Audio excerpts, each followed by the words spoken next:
Oi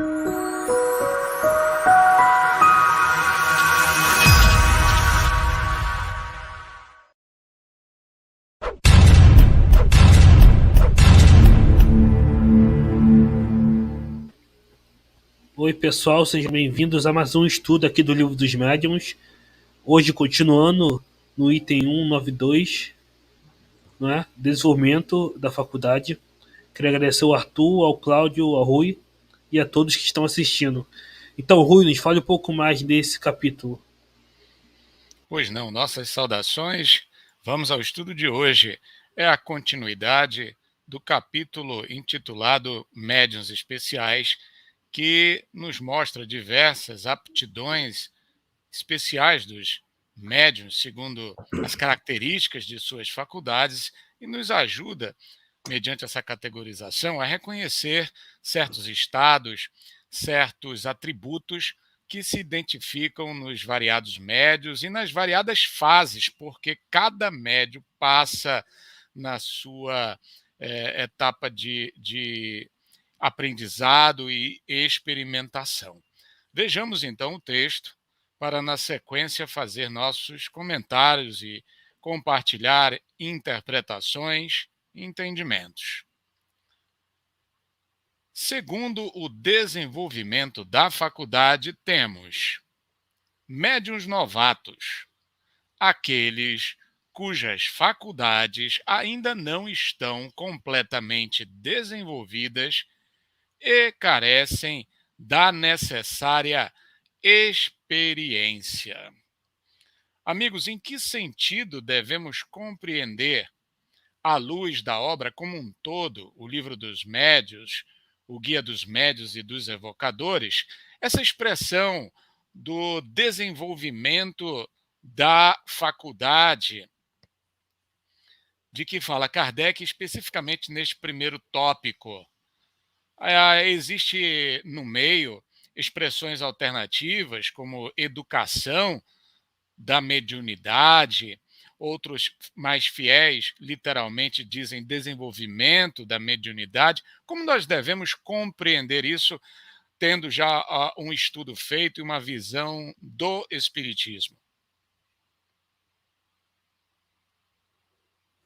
Eu arrisco aí a falar assim, realmente o meio aí começou a usar muito a parte de educar, né? Eu acredito que assim, você tem que educar o médium, né? O médium tem que se educar junto aos apontamentos da doutrina e da prática mediúnica, e aí sim ver o seu desenvolvimento da faculdade. À época a gente começou também a questionar isso e a usar a palavra estudo mediúnico, né? O médium tem que se educar. E realmente acho que a palavra mais correta é desenvolvimento da faculdade. Eu acredito, é uma opinião minha, tá? Que começou-se a usar a palavra diferente aí, porque a palavra desenvolvimento parecia assim que qualquer um poderia chegar e desenvolver a mediunidade. Então a gente tem que sentar realmente e explicar para as pessoas, porque a gente teve grupos de estudo mediúnico que muitos não desenvolveram nenhuma aptidão, ou se desenvolveram, como diz aí, bem rudimentares, né? Que você não iria ter produção junto àquela mediunidade. Então, acho que o pessoal começou a colocar, educar a mediunidade. Nós usamos um tempo, enquanto estávamos nas casas espíritas, nos centros espíritas aí estudando. E realmente depois começamos a ver essa palavra desenvolvimento nesse sentido.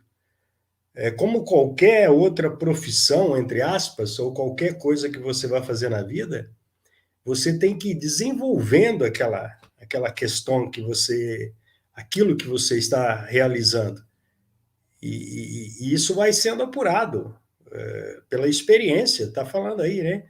Então, o médium novato, a gente hoje tem muito cuidado, muito carinho até com os médiums novatos, porque antigamente a gente colocava um peso muito grande no médium, iniciando, às vezes até dando os exemplos dos grandes médiums aí que a gente tem no movimento, esquecendo que esses médiums têm 30, 40, 50 anos de mediunidade. O médium iniciante hoje está vendo um médium praticamente pronto, tá? E às vezes a gente já viu grupos exigirem de médiuns iniciantes produção tal qual esses médiuns atualmente, esquecendo da biografia desses médiuns, né? Que começaram com grandes percalços a sua mediunidade. Quando a gente começou a perceber essa questão, a gente fez uma época aí um estudo das biografias dos médiuns, junto dos médiuns novatos, para se ver que o fulano, o cicrano lá que tem ali toda uma obra mediúnica já consolidada, começou tal qual esse novato, cheio de dúvidas, cheio de percalços, cheio de problemas juntos às questões mediúnicas que o envolviam.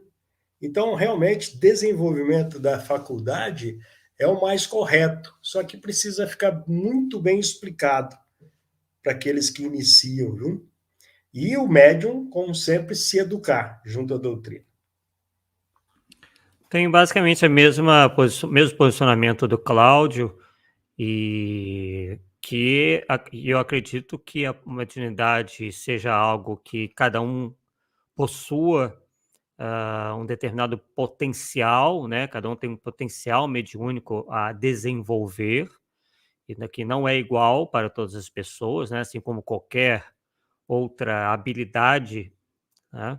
E esse potencial, acredito, pelo que se depreende, pelo que eu praticamente depreendo do que diz Kardec, ele pode e deve ser exercitado para que então possa ser melhor explorado, né? Esse potencial possa ser melhor explorado e aperfeiçoado, né? Então, tudo vem com a prática, né?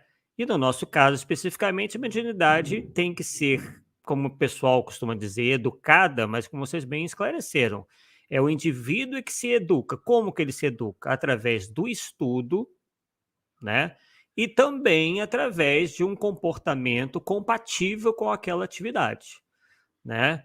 Então, eu não acredito, por exemplo, numa dualidade completa entre o indivíduo fora e dentro do centro espírita. Não que nós tenhamos que ser santos ou vestir né, uma carapaça aí de santidade, mas é de bom alvitre que o médium procure se educar, né, já que o pessoal utiliza essa palavra, em todos os aspectos, né, evitando os exageros de toda sorte, né, tanto no aspecto comportamental, como também corporal, porque afinal de contas o corpo dele está sendo utilizado ali, então ele precisa também estar bem, ter forças para uma atividade que requer também algum esforço, né? Tanto é que muitos se sentem cansados e tudo mais, e é bom que a pessoa cuide minimamente da saúde para poder exercer aquela tarefa como qualquer outra, né, que nós exercemos no nosso cotidiano. Então eu entendo que é por aí, que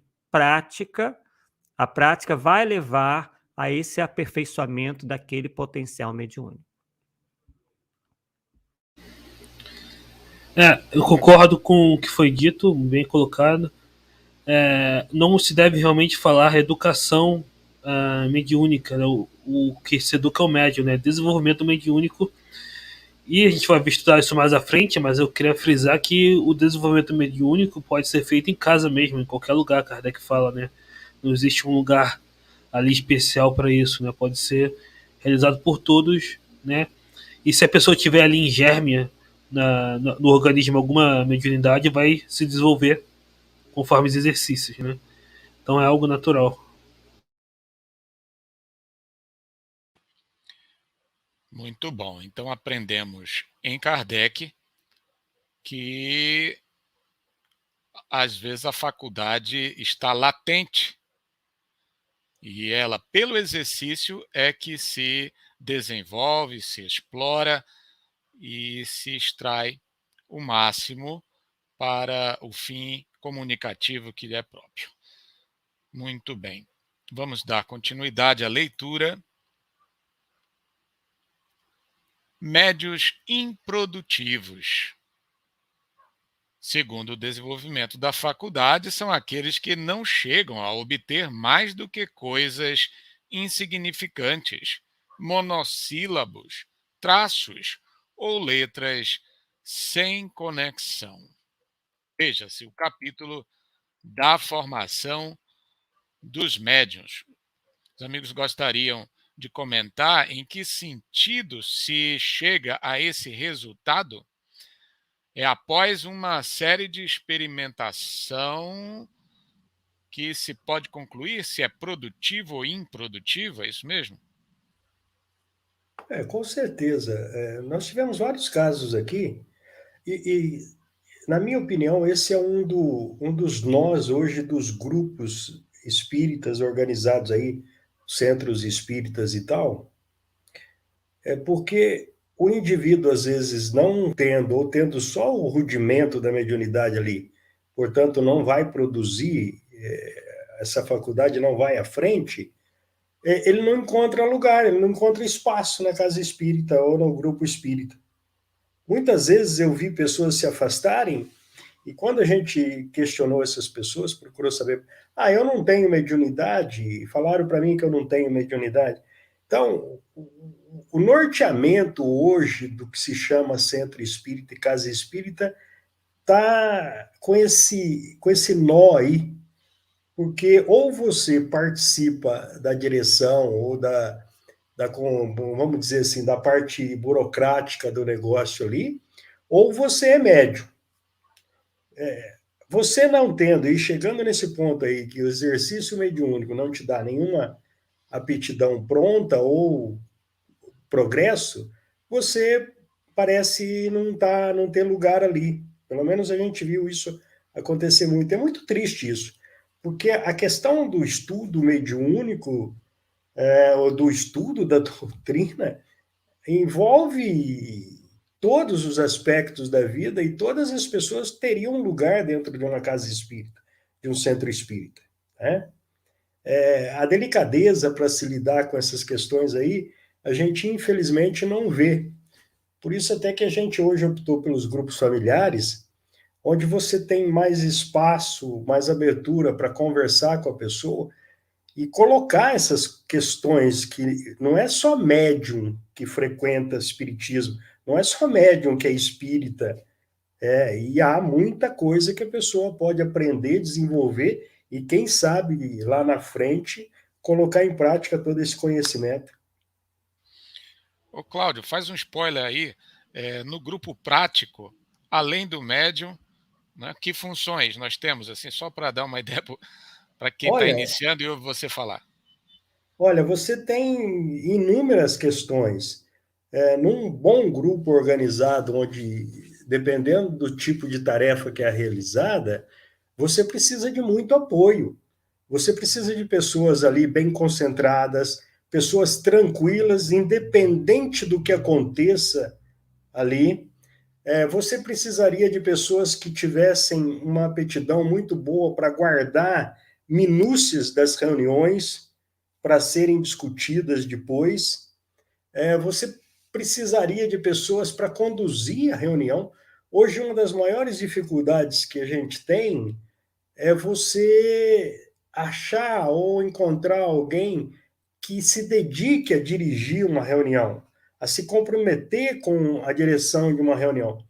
Há uma aura de mistério, ou de medo, não sei, porque eu vou dizer da experiência própria. Eu cheguei a conduzir aqui 8 grupos semanais, porque ninguém quer.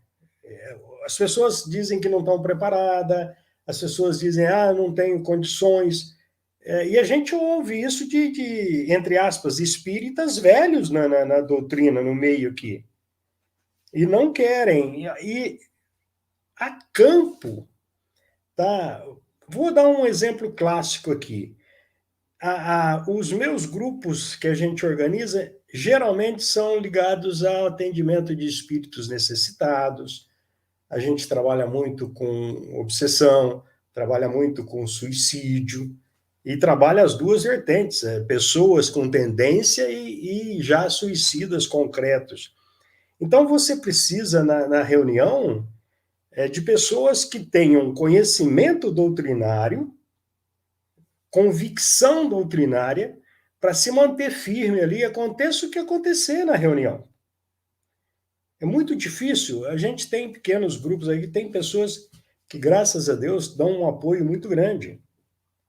E a pessoa necessariamente não precisa ser um sábio, não precisa ser um médium de alto potencial, não. Ele precisa apenas ser uma pessoa com conhecimento e convicção naquilo que está fazendo ali, né?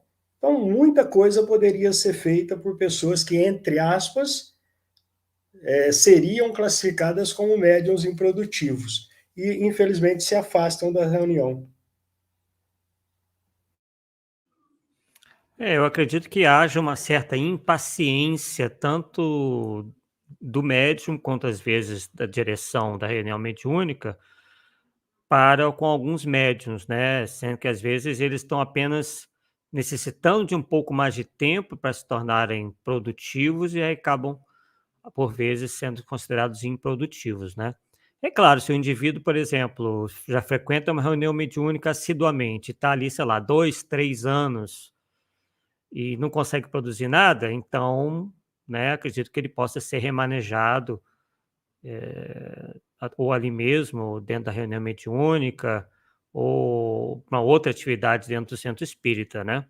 Mas mesmo assim esse tempo acredito que varie, né. Eu coloquei 2, 3 anos porque, né, se a pessoa realmente é assídua, realmente ela já possivelmente frequentou muitas reuniões, e se até então ela não se ela nada produziu de interessante, como está dizendo ali, né, ela só consegue, hã, se ela for psicógrafa, traçar algumas poucas linhas, letras sem conexão, ou se for, psicofônica, mal consegue se entender o que se diz, aí realmente, fica caracterizado que talvez a praia dela, como se diz, não seja bem aquela, mas possivelmente ela pode ser aproveitada em outras ou mesmo naquela mesma reunião, como uma espécie de apoio, né, ou na casa espírita, nas tantas múltiplas tarefas, né, que a casa espírita demanda trabalhadores.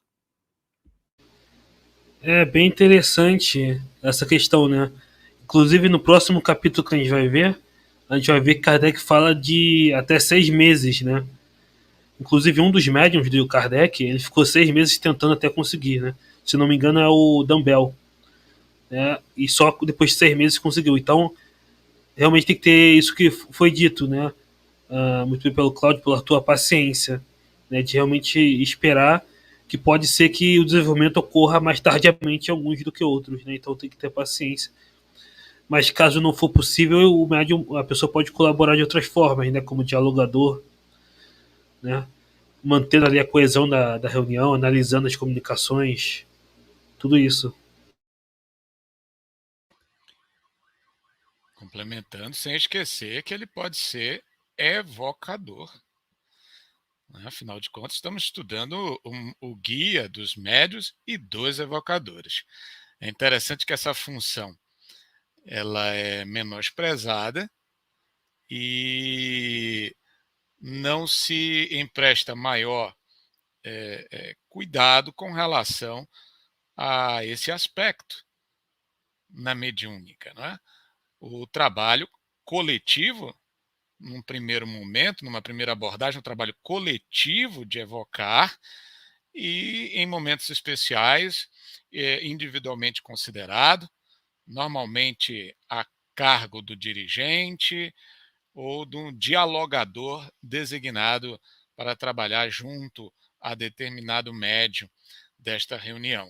Então, para ser evocador também é preciso uma formação, é preciso uma certa metodologia a fim de que se possa realizar o estudo e com êxito, inclusive para emprestar caridade, para emprestar bom magnetismo àquele círculo, àquele ambiente.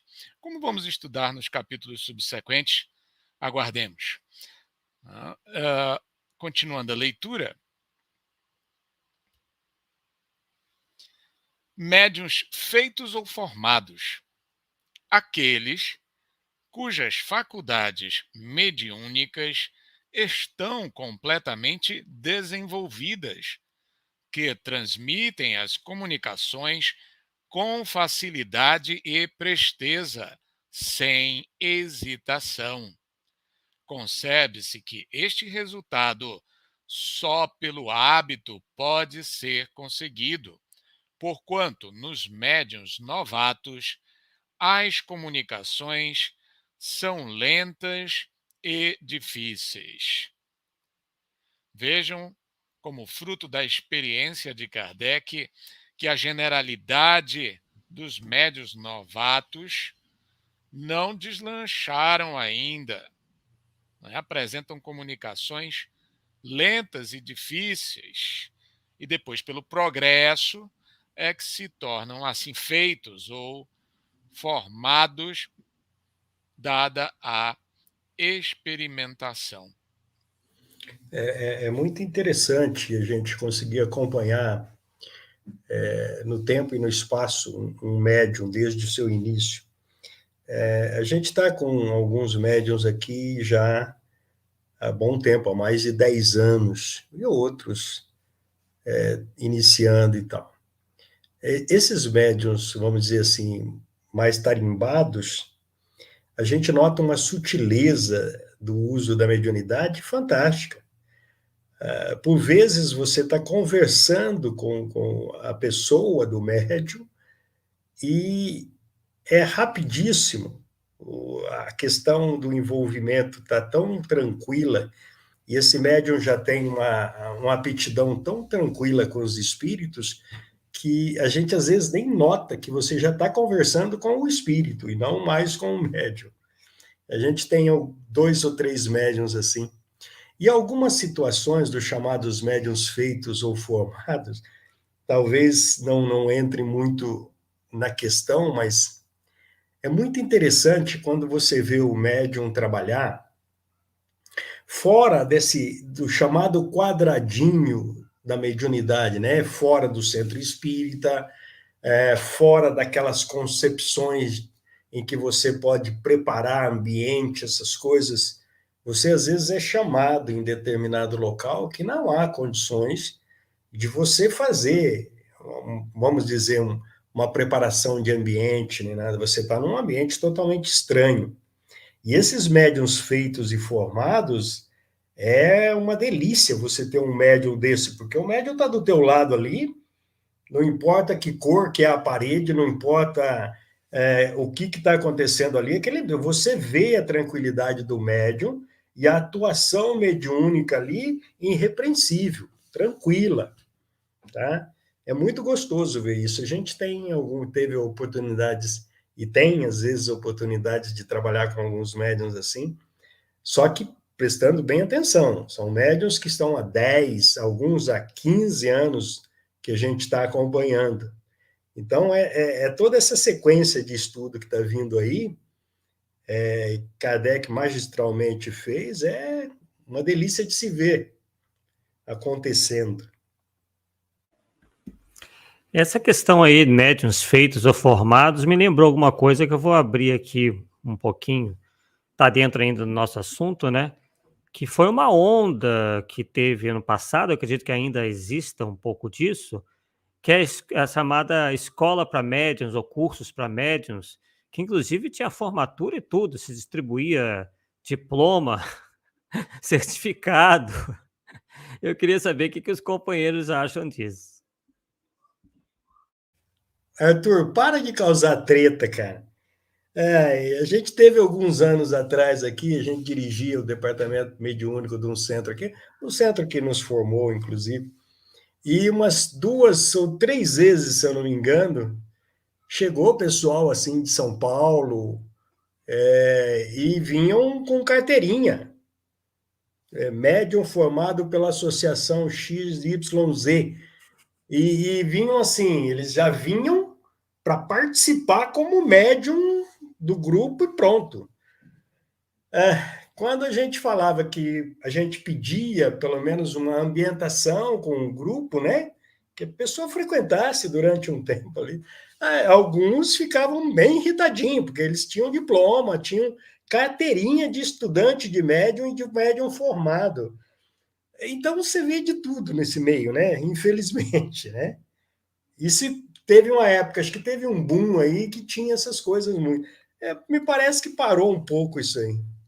Tem uma parada, assim, acho que o pessoal começou a cair na real, porque, né, é uma coisa que você começa quando se diz, né, médios feitos ou formados, o pessoal talvez tenha entendido isso daí como se tivesse que ter essa coisa como se fosse, né, claro que quando se fala em estudo, né, mas aí o pessoal quis fazer uma espécie de escolarização da coisa, né, eu acredito que realmente não seja muito por aí não.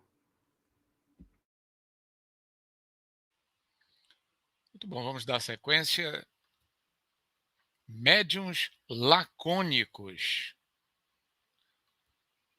Aqueles cujas comunicações, embora recebidas com facilidade, são breves e sem desenvolvimento.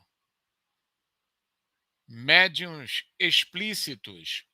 As comunicações que recebem têm toda a amplitude e toda a extensão que se pode esperar de um escritor consumado. Esta aptidão resulta da expansão e da facilidade de combinação dos fluidos. Os espíritos os procuram para tratar de assuntos que comportam grandes desenvolvimentos. A respeito deste tópico, amigos, podemos dizer, tendo em perspectiva o todo da obra do Guia dos Médiuns e dos Evocadores, que extensão é sinônimo de perfeição. Médium que escreve muito, com facilidade, é médium que se pode confiar, é médium experimentado, é médium formado necessariamente só por isso? Nananina não, diria meu avô, meu falecido avô. Né? A gente já teve algumas questões aqui. Como o grupo comporta um tipo de trabalho e vai estar aberto a todos os que se interessem, a gente encontrou alguns desses médiums aí. Por mais que você buscasse que eles entendessem que não era essa a função, pelo menos do grupo aqui, eles queriam escrever. Então, era uma coisa muito louca, porque a gente usa sulfite e canetas.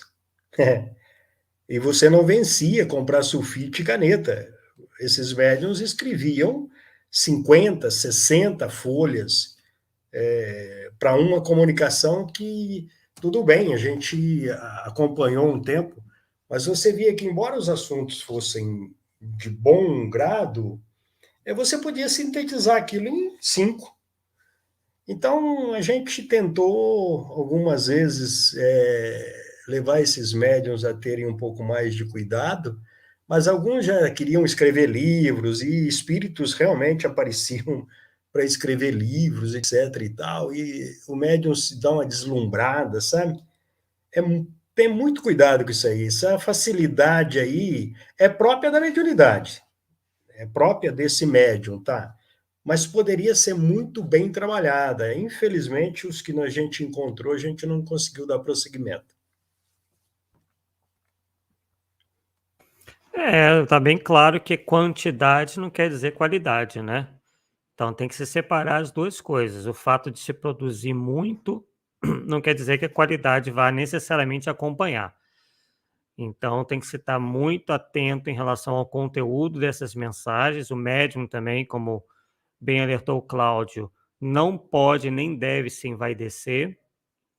Afinal de contas, ele é só o carteiro, né? Ele não, por si só, tem ali alguma contribuição, mas é minoritária. E não é porque está vindo através dele que tenha que ser o suprassumo do espírito, né? Então a pessoa ela gosta de atrelar, né? Então ela gosta também de, se está se comunicando por ela, acredita que o espírito seja sempre superior, né? Isso quando ela é um médium envaidecido, né? Quando ele tem essa tendência, ele mais ou menos caminha com esse pensamento. Então, ele deixa de lado o senso crítico e passa a querer, de qualquer maneira, que aquilo que ele está psicografando vire livro, seja aceito por todo mundo, vire regra no centro que ele está frequentando e para os outros. E isso é perigoso, porque ao extremo pode realmente se tornar um processo de fascinação. Foi muito bem dito, né? Os pseudo-sábios, né, que fazem essa fascinação, eles são escrevedores, como o próprio Kardec alertava, né? Então eles escrevem muito, mas dizem pouco, né? E muitas vezes os espíritos superiores são mais sucintos, né? Escrevem pouco, muito conteúdo em pouca coisa, né? Então a extensão não quer dizer necessariamente nada. Às vezes uma frase tem mais significado do que um texto enorme, né? É claro que existem os médios lacônicos, como disse aí, né? Que eles desenvolvem pouco as ideias do texto, mas também não necessariamente por ser curto é ruim, né? Tem que ser importante, o mais importante é o que você abstrai ali do texto, o conteúdo, né? Muito bem, então tem que exercitar, tem, né, para desenvolver a faculdade, mas muito cuidado, porque levado ao extremo, essa questão da execução de textos extensos pode degenerar em obsessão grave, como os amigos alertam. Ademais, quantidade não é qualidade, existem espíritos prolixos, que falam, falam, falam, falam e não dizem quase nada. E isso atrapalha o próprio objetivo da sessão espírita, em muitos casos. Médiuns experimentados. A facilidade de execução é uma questão de hábito e que, muitas vezes, se adquire em pouco tempo, enquanto que a experiência resulta de um estudo sério de todas as dificuldades que se apresentam na prática do espiritismo. A experiência dá ao médium o tato necessário para apreciar a natureza dos espíritos que se manifestam, para lhes apreciar as qualidades boas ou mais, pelos mais minuciosos sinais, para distinguir o embuste dos espíritos zombeteiros, que se acobertam com as aparências da verdade. Facilmente se compreende a importância desta qualidade, sem a qual todas as outras ficam destituídas de real utilidade. O mal é que muitos médiuns confundem a experiência, fruto do estudo, com a aptidão, produto da organização física. Julgam-se mestres, porque escrevem com facilidade, repelem todos os conselhos e se tornam presas de espíritos mentirosos e hipócritas que os captam, lisonjeando-lhes o orgulho. Veja-se adiante o capítulo da obsessão. Esta advertência, meus amigos, continua atual, ainda se confunde e se perdem ótimos médiuns por conta desse entusiasmo quanto à facilidade que não espera as lições da experiência e aquelas mastigadas vindas do Livro dos Médiuns e da doutrina espírita?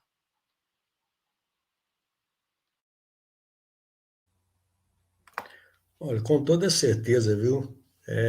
Ainda hoje a gente vê, como é que nós poderíamos dizer? Não sei se é pretensão, né? mas é complicado e se perde. Eu, durante esses anos aí que a gente acompanha pessoas com aptidão mediúnica aqui na cidade pequena, você conhece quase todo mundo e tal. A gente vê belíssimos trabalhos que poderiam ser realizados, perdidos por conta disso aí. A pessoa não quer passar pelo fruto da experiência, pelo esforço da experiência, porque ela tem realmente uma facilidade muito grande. Eu acompanho, até sou amigo de médiuns que têm essas condições aí.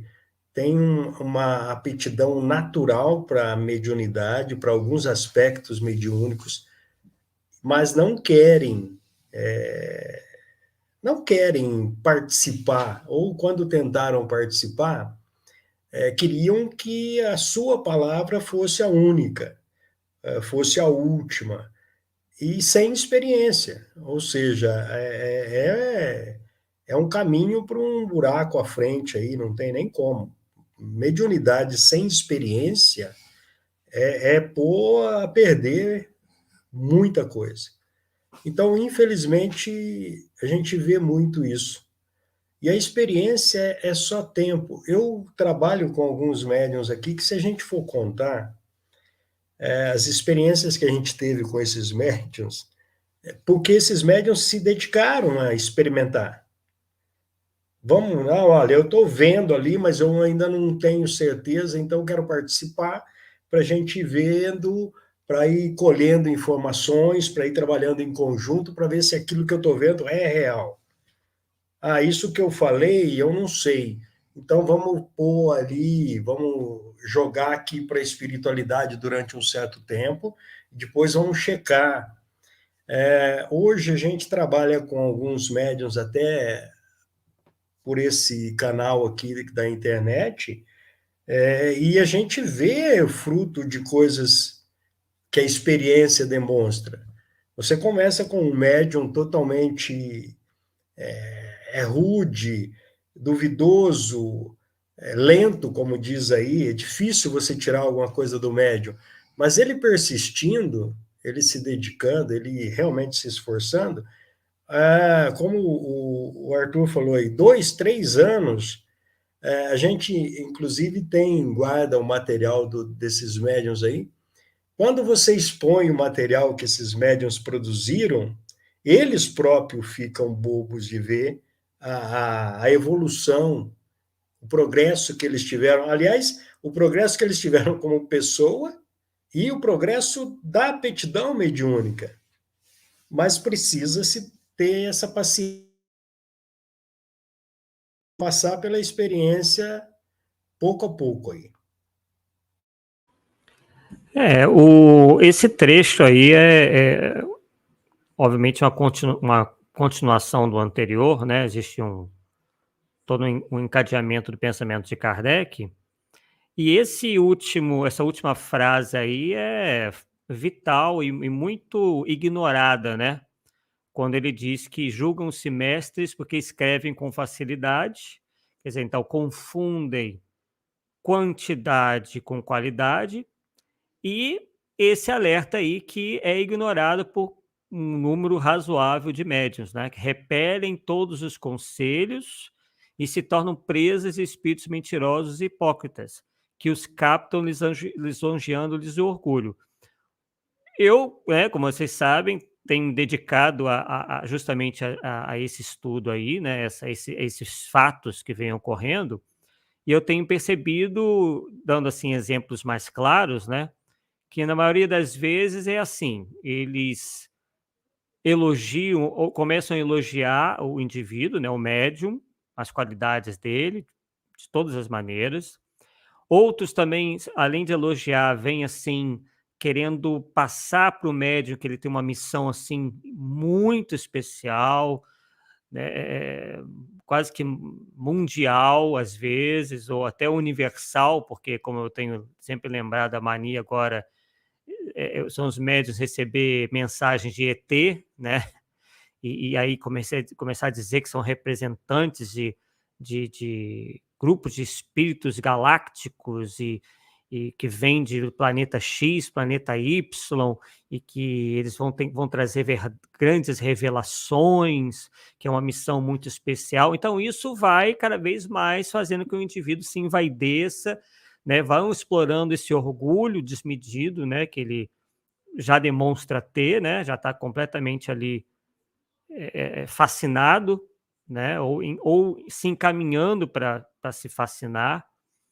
E vem com essas histórias. Outra técnica também é dizer que começar a revelar antigas encarnações, supostas encarnações anteriores do indivíduo ou daquele grupo, né?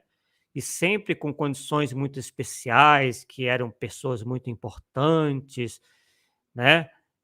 Então é mais ou menos por aí que a coisa, acredito, caminhe, né? Fazendo com que o indivíduo, né, cada vez mais seja pego pela mosquinha da vaidade, que é a filha do orgulho.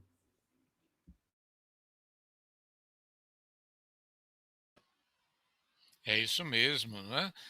Então, o fato é que o exercício da mediunidade traz dificuldades e perigos sobre os quais nos fala o livro dos médiuns e que precisa, então, ser tomado a sério no exercício, na experimentação.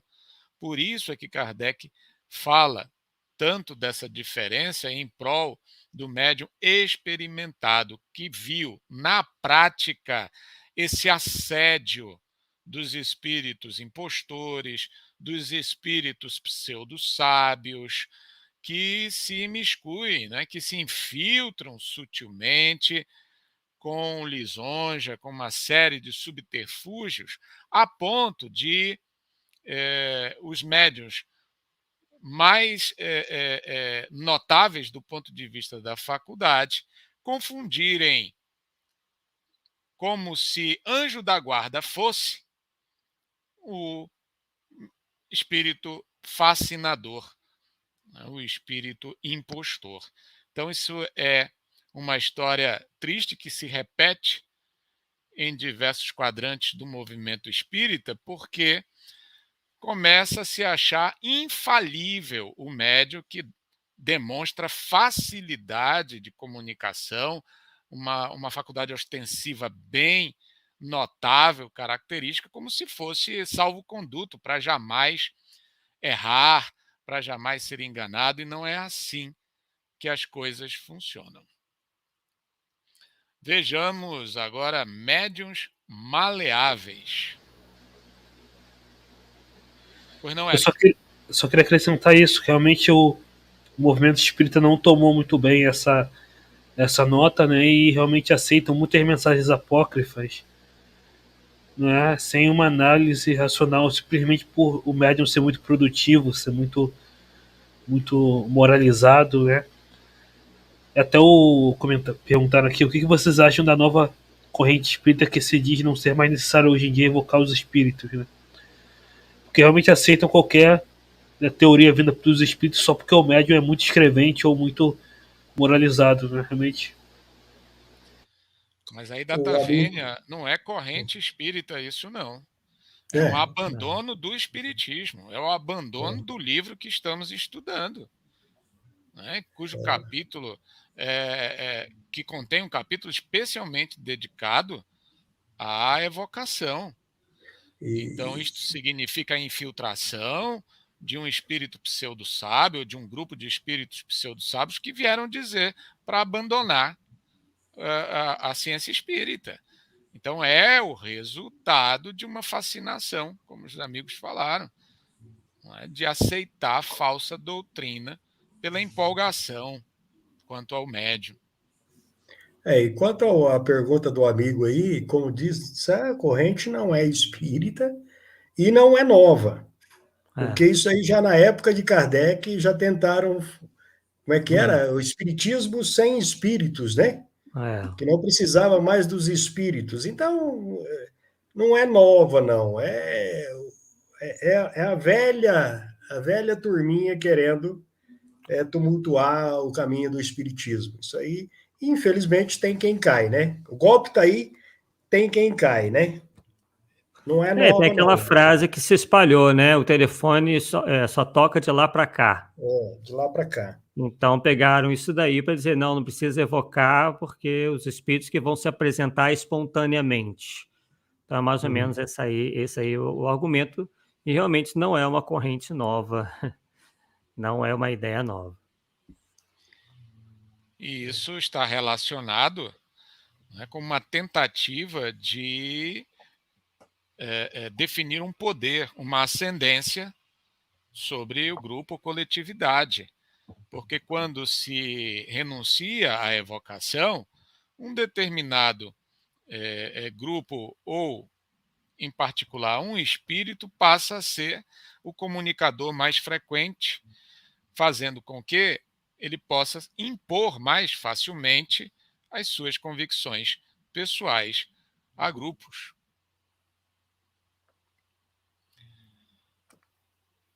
Vamos dar sequência, depois nós vamos voltar ao assunto no capítulo apropriado, né, no capítulo sobre a obsessão.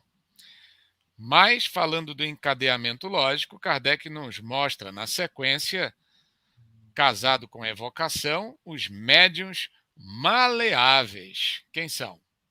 São aqueles cuja faculdade se presta mais facilmente aos diversos gêneros de comunicações e pelos quais todos os espíritos, ou quase todos, podem manifestar-se espontaneamente ou por evocação. Esta espécie de médiuns se aproxima muito da dos médiuns sensitivos. E aí, será que hoje os nossos grupos espíritas trabalham para identificar médiuns sensitivos ou médiuns maleáveis? Ou isto se perde diante da proliferação dessa corrente alternativa de que se deve desprezar a evocação e se contentar com os espíritos que conseguem espontaneamente se comunicar?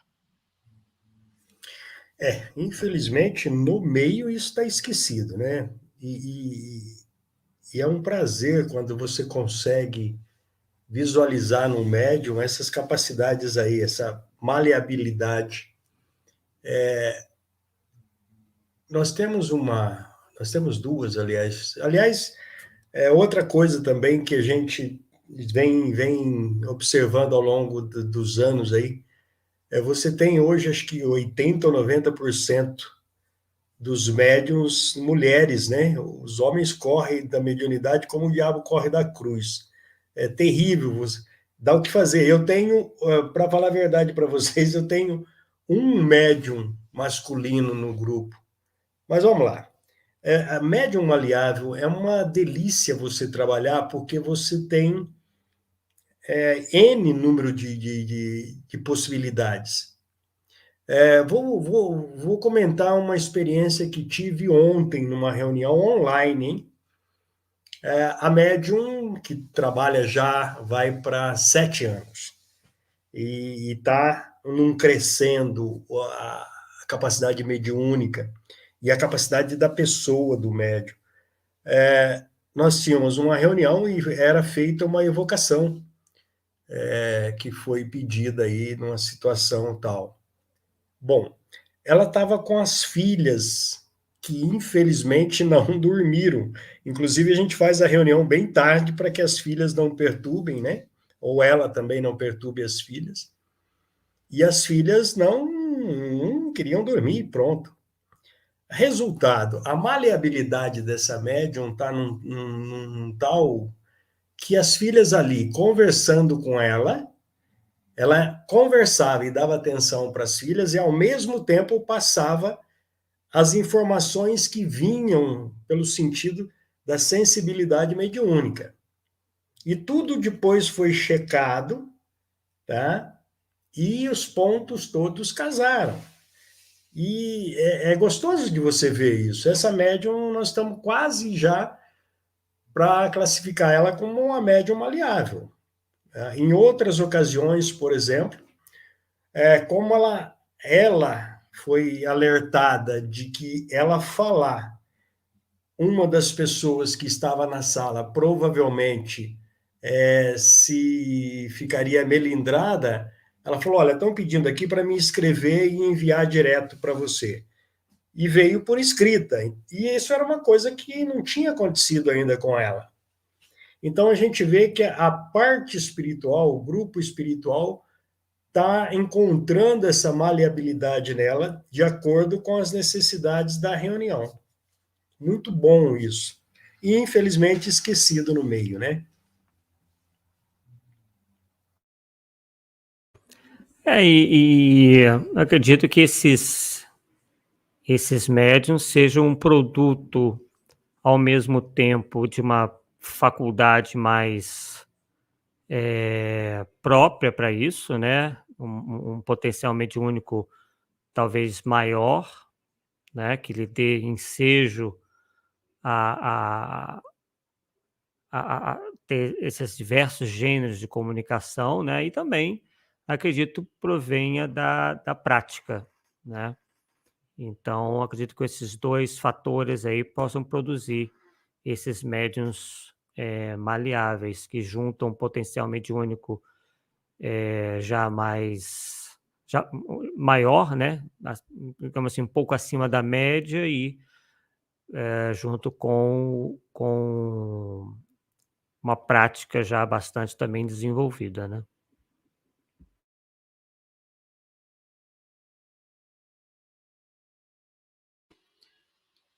Vejam, e uma prática que seja adequada ao desenvolvimento dessa maleabilidade, que pomos em dúvida diante da exclusão indevida da técnica de evocação.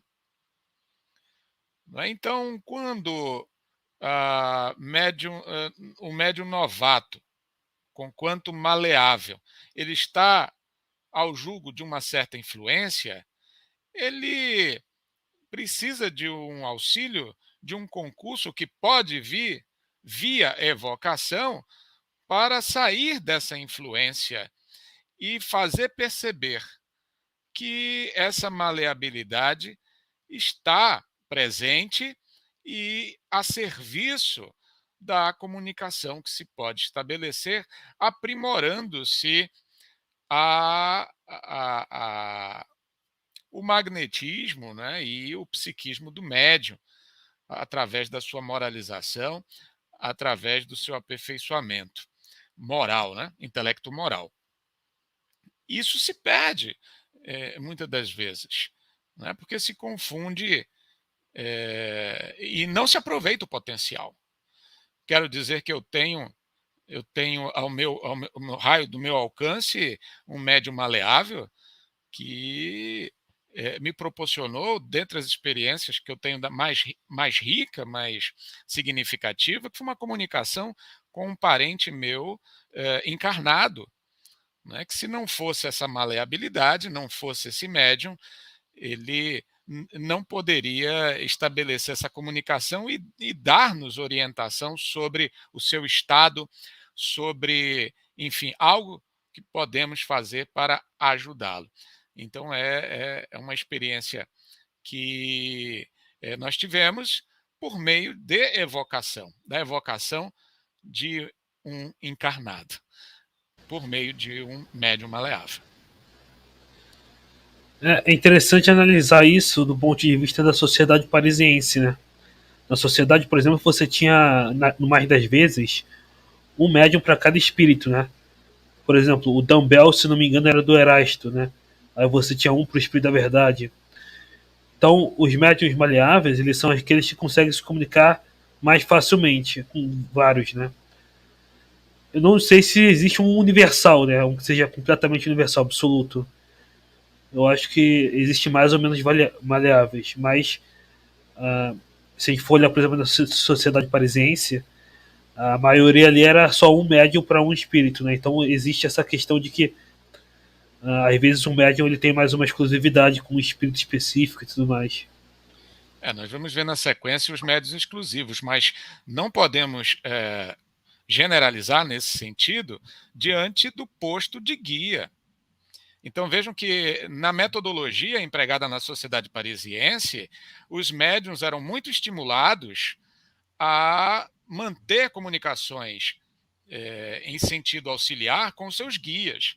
E estes, então, eram preferencialmente evocados. Mas não significa dizer que eles eram todos exclusivos, né? Mas tinham por orientadores, frequentadores assíduos às reuniões, os seus respectivos guias, o que permitiu, então, essa observação do Eric de atrelar determinados nomes de comunicações notáveis a determinados médiuns.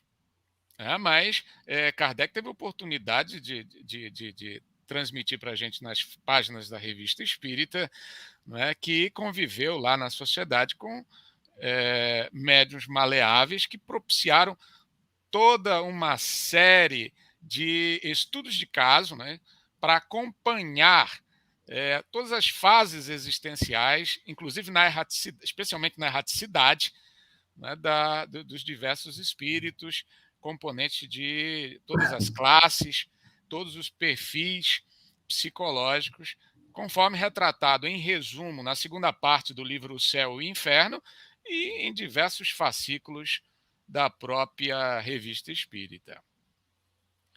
Só para acrescentar aí, se puder, claro que a gente não deve esquecer que a questão doutrinária, da formação doutrinária, exigia uma especificidade, tanto dos médiuns quanto dos espíritos que compunham ali para o nascimento da obra. Mas o Rui lembrou bem aí, a Revista Espírita, que infelizmente é esquecida aí, é um manancial de infinito de pesquisa, fora da questão doutrinária, que está muito bem colocada e muito bem dirigida ali por Kardec. Então, você tem um manancial ali de aprendizado. Eu vou só comentar uma coisinha com vocês. Vez ou outra, a gente cometia alguns enganos de julgar o médium iniciante ou o médium que a gente, pela primeira vez, via manifestações, que esse médium estava errado nisso, estava certo naquilo.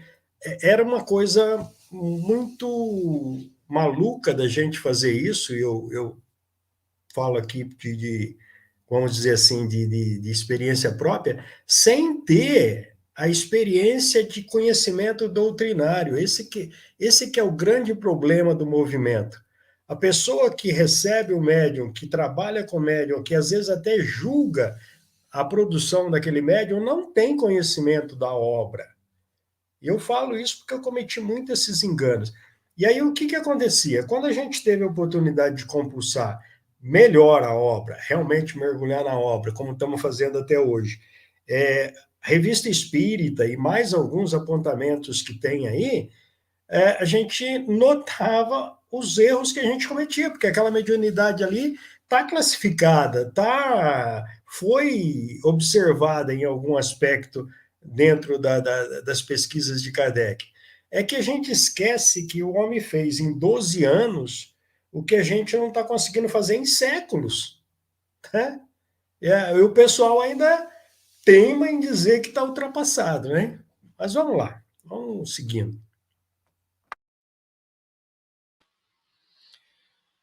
Sigamos com os médiuns exclusivos. Aqueles pelos quais se manifesta de preferência um espírito, até com exclusão de todos os demais, o qual responde pelos outros que são chamados. Isto resulta sempre de falta de maleabilidade. Quando o espírito é bom, pode ligar-se ao médium por simpatia ou com um intento louvável.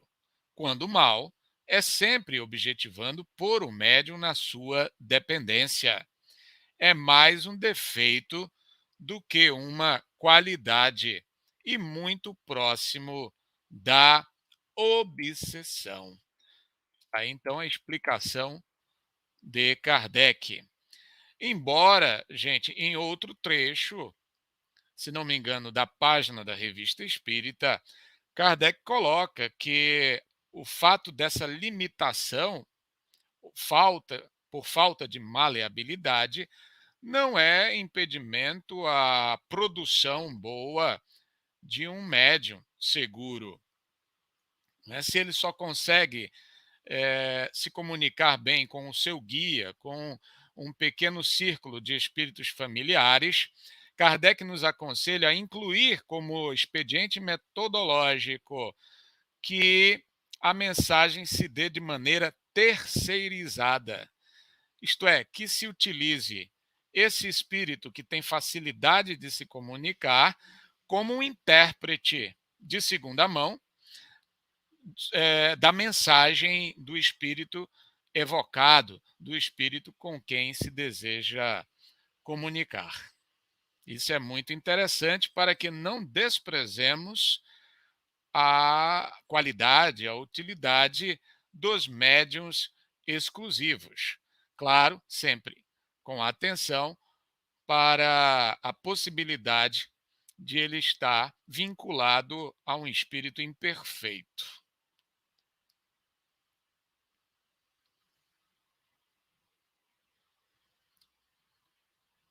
Seguindo, médiuns para evocação.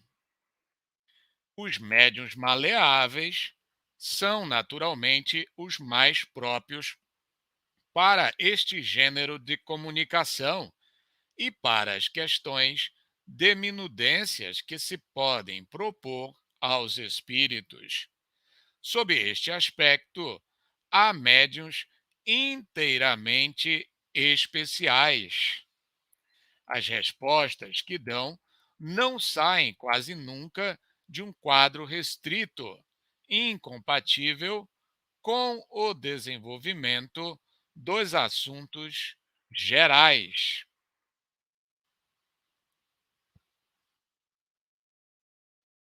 Médiuns para ditados espontâneos recebem comunicações espontâneas de espíritos que se apresentam sem ser chamados. Quando esta faculdade é especial no médium, torna-se difícil, às vezes impossível mesmo, fazer-se por ele uma evocação. Entretanto, são mais bem aparelhados que os da classe precedente, atenta em que o aparelhamento de que aqui se trata é o de materiais do cérebro, pois mister se faz, frequentemente, direi mesmo, sempre, maior soma de inteligência para os ditados espontâneos do que para as evocações. Entende por ditados espontâneos os que verdadeiramente merecem essa denominação, e não algumas frases incompletas ou algumas ideias corriqueiras que se deparam em todos os escritos humanos. Algum comentário, amigos? Olha, essas duas questões aí, a gente já faz muitos anos que formações de grupos e formações às vezes diferenciadas, porque iniciam médiuns novos, médiuns outros já até formados por particularidades de família, trabalho, às vezes até de mudança, deixam o grupo. Então é uma coisa, os grupos são. Essa é uma das coisas também que o pessoal acho que tem uma dificuldade de entender. A gente tem essa experiência aqui. A gente está 21 anos trabalhando com grupos familiares. E você, embora a gente tenha contato com todos, você não consegue manter um trabalho mediúnico, por mais que a pessoa seja dedicada, porque ela tem as questões familiares, elas têm as questões de trabalho, as questões sociais. Então, muitos, às vezes, até mudam da cidade e tal.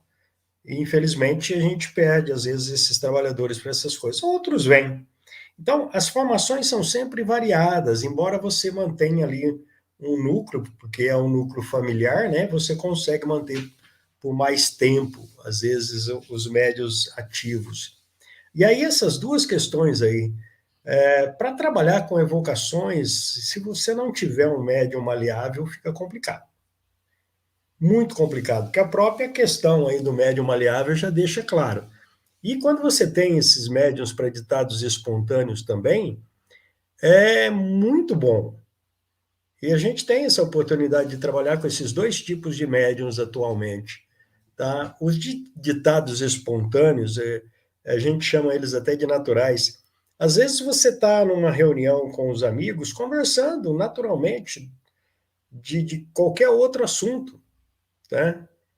E você tem a oportunidade de ter um ditado espontâneo ali, de um médium ser envolvido, interromper ali, o espírito até pede desculpas, olha, eu preciso passar rápido aí esse conselho aqui, ou essa orientação para vocês para mais à frente. Então, você tem que ter isso. Às vezes as pessoas nos procuram para algum trabalho de evocação, se poderíamos fazer, sempre podemos fazer. Agora, o resultado depende disso daí. Depende de N outras questões da parte espiritual também, né? Mas quando você tem esses dois tipos de médiums aí, dá para se trabalhar, para se dizer que se pode trabalhar com a evocação.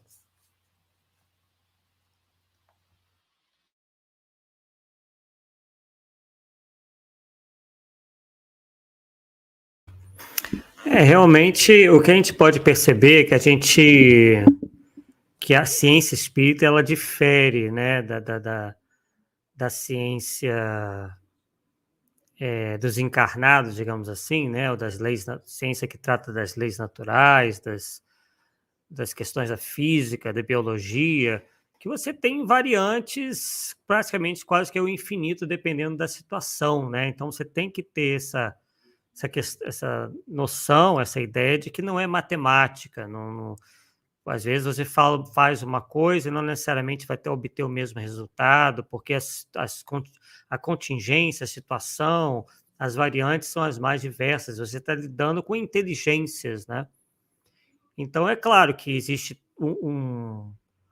os aspectos gerais que devem ser seguidos, mas você tem certas particularidades que poderão variar de grupo para grupo, de centro para centro, dependendo até das características socioeconômicas do lugar em que os médiuns estão, das condições materiais que eles emprestam, né? Então, isso é todo. Por isso que é difícil você criar certos padrões, né, fixos, porque alguns grupos não vão conseguir seguir exatamente daquela maneira. Então, é preciso que se tenha essa certa maleabilidade, mas também não se pode levar essa maleabilidade ao extremo, porque senão fica também o espiritismo à moda da casa, e aí também vira uma bagunça. Agora, percebam a sensibilidade de Kardec para perceber todas essas nuances e nos fornecer os matizes que precisam ser criteriosamente observados.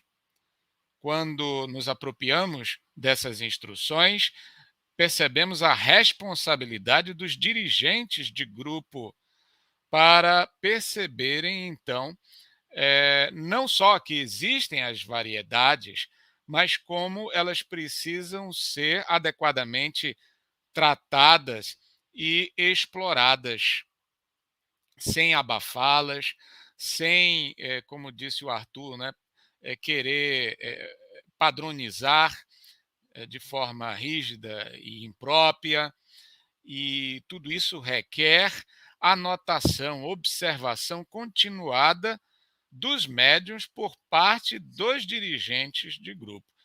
É um trabalho minucioso, extenuante, que precisa ser feito quando se quer bem orientar o médium e formar um grupo coeso e produtivo. Vamos ao item 193, mais alguma observação?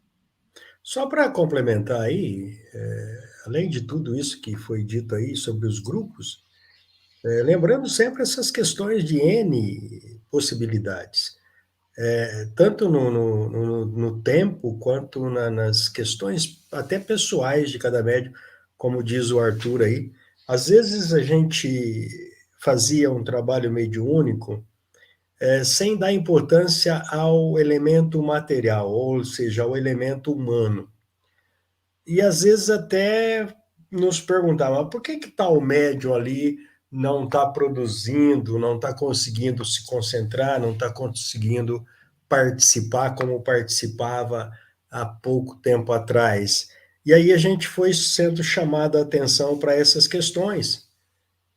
Poxa, geralmente são mulheres, geralmente são donas de casa, são mães, esposas, são trabalhadoras e, ao se dedicarem à questão da mediunidade metódica, uma ou duas reuniões no máximo por semana, elas têm que se adequar à vida delas, tá?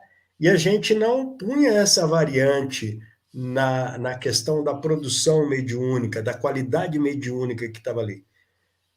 Quando nós fomos chamados a atenção para isso, a gente começou a formar esses pequenos grupos dito familiares, como o próprio Kardec incentiva, e começamos realmente a comportar a amizade, não só entre dirigente e dirigido, mas eram amigos. Então a gente viu acontecer o seguinte: os médiuns tinham a possibilidade de se abrir com os dirigentes, o dirigente tinha a possibilidade de cobrar ou se inteirar do problema pessoal do médium e, portanto, saber até que ponto que poderia esperar o fenômeno, a faculdade, a utilização própria ali. Então, é todo um conjunto, um contexto que está nas entrelinhas aqui da doutrina de Kardec. E a gente passava por cima disso e se passa por cima disso. É curso disso, é curso daquilo, é exigência disso, é exigência daquilo, esquecendo o elemento humano. Eu quero fechar isso para deixar bem claro a experiência. A gente, quando ainda no meio espírita, numa casa espírita, a gente perdeu uma boa médium, porque acontecendo um acidente onde um filho dela faleceu num acidente de trânsito, o grupo espírita, o centro espírita não estava apto ou pronto a dar apoio a esse médium. E nós perdemos essa médium durante alguns meses. Quando a gente foi ver o porquê do afastamento, e a gente encontrou essas questões. A médium já encontrava as barreiras familiares para poder participar do grupo. Quando aconteceu o acidente, e depois disso, graças a Deus, a direção do grupo se reuniu e começamos a fazer um trabalho de integração família e centro, para saber as questões, às vezes, por que um médium faltou ao trabalho, por que um médium não produziu. Porque estava com problema, estava com doença em casa. Então, essas questões, está implícito aqui que Kardec cuidava muito disso. Tá? Conversava, queria saber o que estava acontecendo, ia buscar as informações, mas também usando as questões do elemento material, do elemento humano ali. Isso precisa ser muito bem considerado.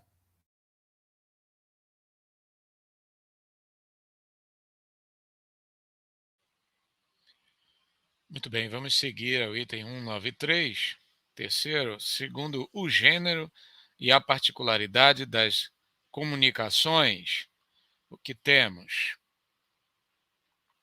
Médiuns versejadores obtêm mais facilmente do que outros comunicações em verso, muito comuns para maus versos, muito raro para versos bons.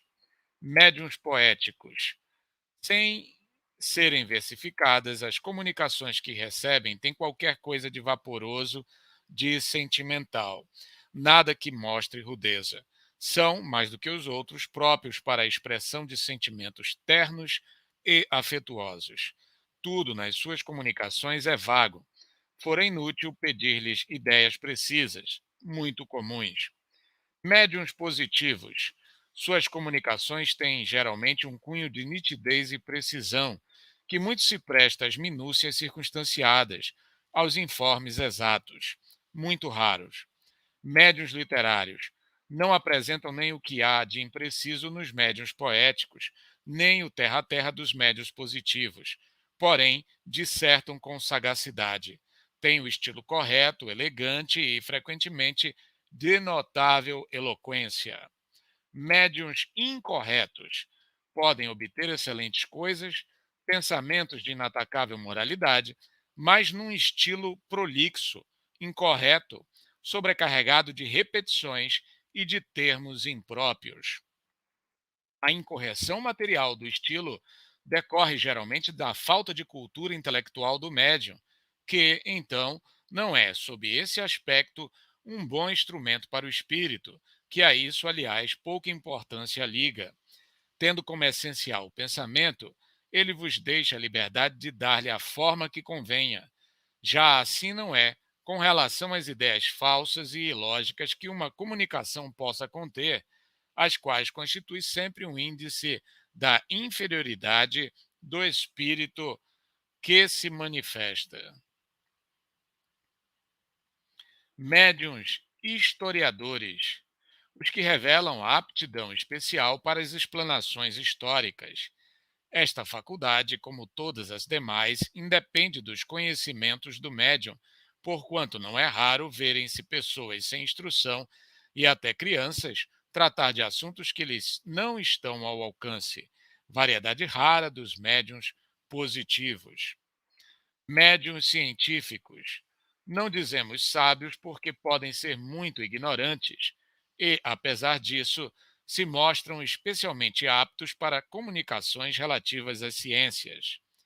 Médiuns receitistas têm a especialidade de servirem mais facilmente de intérprete aos espíritos para as prescrições médicas. Importa não os confundir com os médiuns curadores, visto que absolutamente não fazem mais do que transmitir o pensamento do espírito, sem exercerem por si nem mesmo influência alguma, muito comuns. Médiuns religiosos recebem especialmente comunicações de caráter religioso ou que tratam de questões religiosas, sem embargo de suas crenças ou hábitos. Médiuns filósofos e moralistas.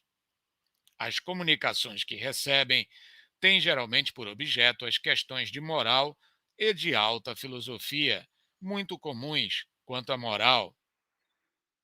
Todos estes matizes constituem variedades de aptidões dos médiuns bons. Quanto aos que têm uma aptidão especial para comunicações científicas, históricas, médicas e outras, fora do alcance de suas especialidades atuais, fica certo de que possuíram, em anterior existência, esses conhecimentos que permaneceram neles em estado latente, fazendo parte dos materiais cerebrais de que necessita o espírito que se manifesta.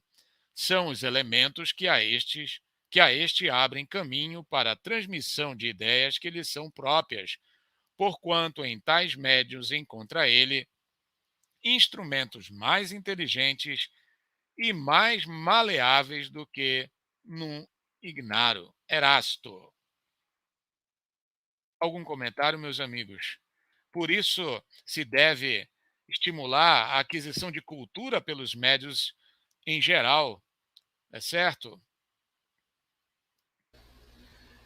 Exatamente, né? O médium ele deve adquirir, né, a cultura, né, na medida do possível, porque o espírito muitas vezes vai se utilizar daquele material que o médium tem ali no cérebro, né, para se manifestar, né?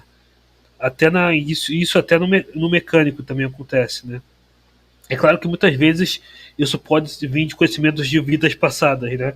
Então o médium já traz aquela bagagem e aí coloca lá na psicografia, né? Por isso que a gente vê às vezes um médium escrevendo em outra língua e tal. Isso pode vir de existências pretéritas, né? Mas é sempre bom o médium adquirir conhecimento porque o espírito se utiliza, né? Sempre em algum grau o espírito se utiliza, mesmo no mecânico, de alguma parte do médium ali do organismo do médium, né? Tivemos o exemplo, né, do Eurípides Barçanufo, que era um médium bastante versátil, né? Atuou como receitista, também psicofônico, psicográfico, atribuem a ele certas, até mesmo a bilocação, né, foi atribuída ao Eurípides Barçanufo. E, enfim, né, tem o próprio Chico Xavier, um médium também que apresentou uma grande versatilidade, embora eu acho que a maior contribuição dele foi justamente no atendimento às pessoas, né, as mães, enfim, as pessoas que iam atrás de notícias de parentes, de amigos, enfim. Né, no campo doutrinário, há aí uns senões, né, e ele também se mostrou versátil em relação ao estilo, né? Tivemos aí o Parnaso de Além Túmulo, onde ele conseguiu reproduzir o estilo poético de vários poetas de tipos diferentes de poesia, né? De estilos completamente diferentes. Então temos alguns exemplos. É claro que existem os médiuns também bastante versáteis e que às vezes não são tão conhecidos e são completamente anônimos e espalhados aí Brasil afora ou até mundo afora. Mas é interessante essa questão da cultura do médium, viu? Aqui no Brasil, sem crítica, né? Mas a gente tem essa dificuldade aqui, e principalmente atualmente, né? Com a era da digital aí, poucas pessoas leem. E é difícil você adquirir cultura sem ler, as pessoas ainda não entenderam isso. Então a gente tem bons médiuns aqui, que os próprios médiuns reconhecem que eles perdem, às vezes, uma ou duas palavras ou um pequeno trecho da mensagem que lhes chega, porque eles não conhecem aquela palavra que os espíritos estão utilizando. Não conhecem, não sabem ou não utilizam por falta de leitura, por falta de cultura. Uma pena. Como é que nós estamos tentando corrigir isso? A gente tem uma moça aqui muito boa na mediunidade, dedicada e tal, mas tem essa dificuldade. E os próprios espíritos já explicaram: olha, nós não podemos ficar ditando letra por letra para ela. A gente joga a ideia e ela tem que preencher essa ideia com o conteúdo dela. A gente já comentou aqui dos médiuns intuitivos, né? E ela tem essa dificuldade. O que ela está fazendo? Graças a Deus, parece que está se dedicando, está lendo muito. Está lendo. E ela própria diz que já tem um pouco mais de facilidade de entender o que lhe vem, porque tem mais palavras que ela não tinha, não era usual. Né? Então você tem até essa dificuldade aí, sim. Né?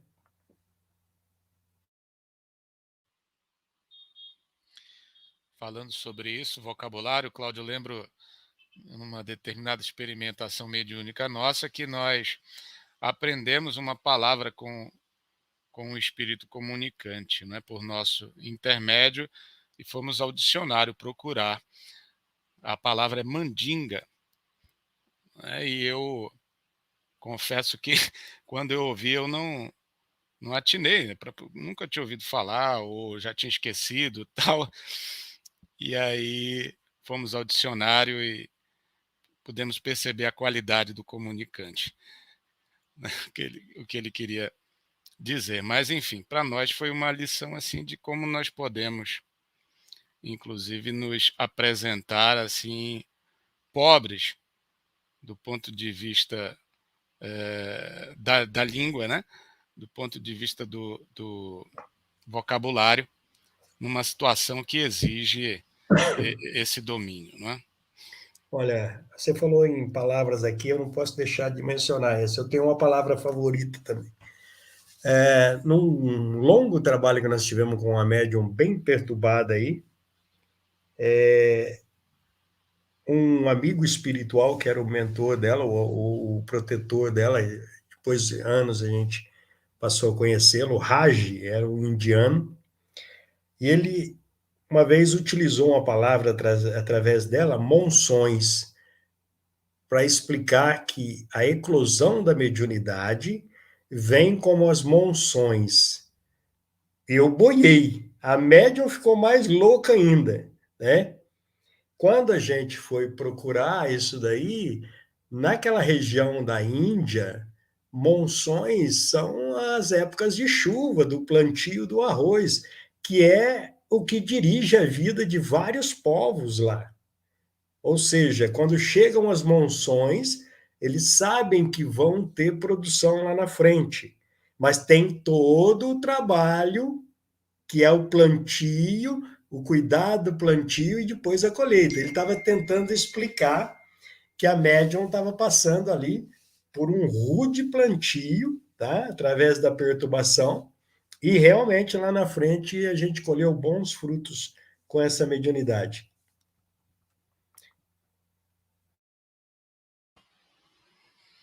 No meu caso, não quis saber de mandinga, não, mas, mas foi uma situação marcante, assim que, enfim, recordamos. Temos um trecho aí final ainda para encerrar nesse mesmo item, né? Para não ficar quebrado. Vamos ler então, aproveitando os últimos minutos da nossa sessão de hoje. Médiuns de comunicações triviais e obscenas. Estas palavras indicam o gênero de comunicações que alguns médiuns recebem habitualmente e a natureza dos espíritos que as dão. Quem haja estudado o mundo espírita, em todos os graus da escala, sabe que espíritos há cuja perversidade iguala a dos homens mais depravados e que se comprazem em exprimir seus pensamentos nos mais grosseiros termos. Outros, menos abjetos, se contentam com expressões triviais. É natural que esses médios sintam o desejo de se verem livres da preferência de que são objeto por parte de semelhantes espíritos e que devem invejar os que, nas comunicações que recebem, jamais escreveram uma palavra inconveniente. Fora necessário uma estranha aberração de ideias e está divorciado do bom senso para acreditar que semelhante linguagem possa ser usada por espíritos bons. Arrematando aí o nosso aprendizado, né, falando sobre a qualidade que se descortina exatamente pelas palavras que são usadas nas comunicações. Exato. Então, devolvo a palavra ao Eric para o encerramento, não é isso?